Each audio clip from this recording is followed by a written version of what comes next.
Hi guys, good evening. इतना दिन से मैंने वीडियो नहीं डाला था, इसके लिए एक्सट्रीमली सॉरी। मेरे घर में कोई प्रॉब्लम आ गया था, इस वजह से नहीं डाला। खैर छोड़िए, बाकी और क्या बताएं। चलिए 106 तक क्वेश्चन हम लोग ने किया था, आज करेंगे। धार्मिक आंदोलन से है ये क्वेश्चन और 107 से करेंगे। नहीं, चलिए। किसके शासनकाल में बौद्ध धर्म स्पष्टतः दो स्वतंत्र संप्रदाय दायो हीनयान एवं महायान में विभाजित हुआ था? तो वो कनिष्क के शासनकाल में विभाजित हुआ था। योगाचार या विज्ञानवाद के प्रतिपादक कौन है? तो मैत्रेय नाथ हैं। ये मिलान करने वाला है। वज्रपाणी बोला जाता है, इंद्र देवता के जो तुल्य होते हैं उसे वज्रपाणी बोला जाता है। पद्मपाणी जो बोला जाता है,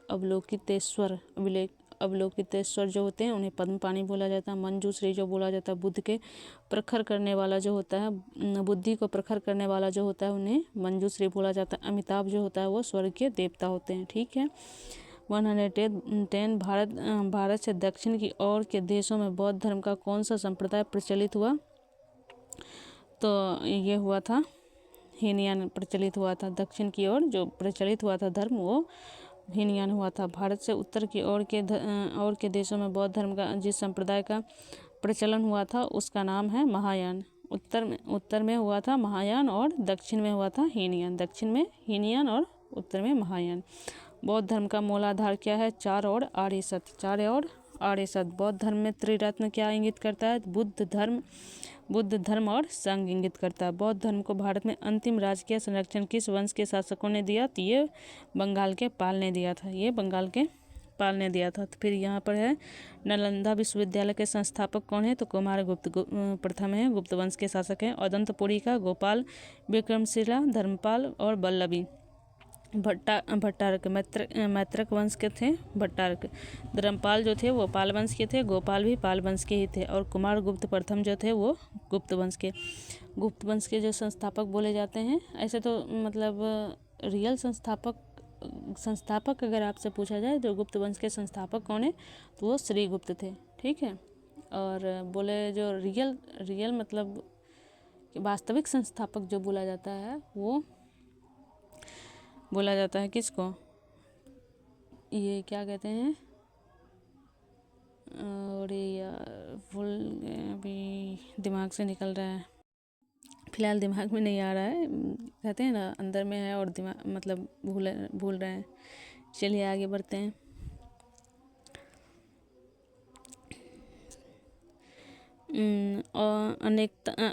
अनेकांतवाद निम्नलिखित में से किसका कोर केंद्रीय सिद्धांत एवं दार्शनिक था? तो ये जैन मत का था। ठीक है।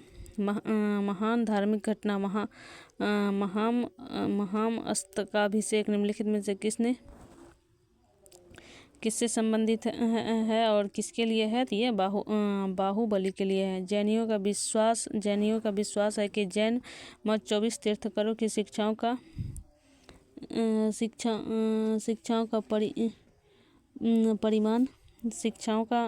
परिमाण है। इस कथन के आलोक में निम्नलिखित में से कौन सा एक वर्धमान महावीर के विषय में सही है?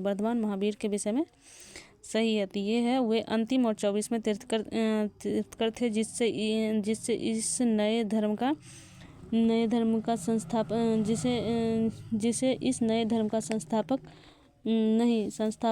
नहीं माना गया बल्कि वर्तमान धार्मिक संप्रदाय का सुधारक माना गया है। ठीक है। चलिए 119 का है वह आध्यात्म बौद्ध साहित्य जो बुद्ध के विभिन्न जन्मों की कथाओं के विषय में है। तो वो जातक है। वो कौन सा है? वो जातक है। जैन धर्म के अनुसार सृष्टि की रचना एवं पालन पोषण जो करता है वो होता है सार्वभौमिक सत्य से हुआ है। पालन पोषण जो हुआ है वो सार्वभौमिक सत्य से हुआ है। निम्नलिखित में से कौन सा बौद्ध पवित्र स्थल निरंजना नदी पर स्थित है? तो ये बोध गया है जो बिहार में है। गौतम बुद्ध का गुरु कौन थे? वो अलार कलाम थे। प्राचीन भारतीय इतिहास के संदर्भ में निम्नलिखित में से कौन से बौद्ध धर्म और जैन धर्म दोनों में समान रूप से विद्यमान है? ये 2 और 3 होगा। वेद प्रमाण के प्रति अनास्था और कर्मकांडों की फलवता का निषेध है। ठीक है, चलिए। भगवान बुद्ध की प्रतिमा कभी कभी एक हस्त मुद्रा युक्त दिखाई गई है, जिसे भूमि स्पर्श मुद्रा कहा गया है। यह किसका प्रतीक है? यह है मार पर दृष्टि रखने एवं अपने ध्यान में विघ्न डालने से मार को रोकने के लिए बुद्ध का धरती का आवाहन था, और एक था मार के प्रलोभनों के बावजूद अपनी शुचिता और शुद्धता का साक्षी होने के लिए बुद्ध का धरती का आह्वान था। ठीक है, ये है 125। राजगिरी, वैशाली और पाटलिपुत्र निम्नलिखित में से कौन सी एक समानता है? तो ये यहाँ पर हुआ था जो मतलब बौद्ध संगति जो हुआ था, बोले थे ना, जो राजगिरी में हुआ था प्रथम बौद्ध संगति, दूसरा वैशाली में, तीसरा पाटलिपुत्र में, तो बौद्ध धर्म से संबंधित है। ठीक है, चलिए। बुद्ध ने अपने जीवन की अंतिम वर्षा ऋतु कहाँ बिताई थी? ये कुशीनगर में बिताए थे। अंतिम वर्षा ऋतु जो बिताई थी वो कुशीनगर में बिताए थे। अंतिम वर्षा ऋतु जो होता था वो बौद्ध धर्म में ऐसा होता था, जो वर्षा ऋतु में वहाँ पर मतलब बौद्ध भिक्षु जितने भी होते थे वो गलत अगर कुछ करते थे तो वो अपनी गलतियों को स्वीकारते थे, उसमें इससे रिलेटेड है। ठीक है, तो अंतिम वर्षा ऋतु कहाँ बिताई थी? वो कुशीनगर में बिताए थे। अशोकाराम बिहार निम्नलिखित में से किस स्थान पर स्थित है? तो ये पाटलिपुत्र में है, बिहार में।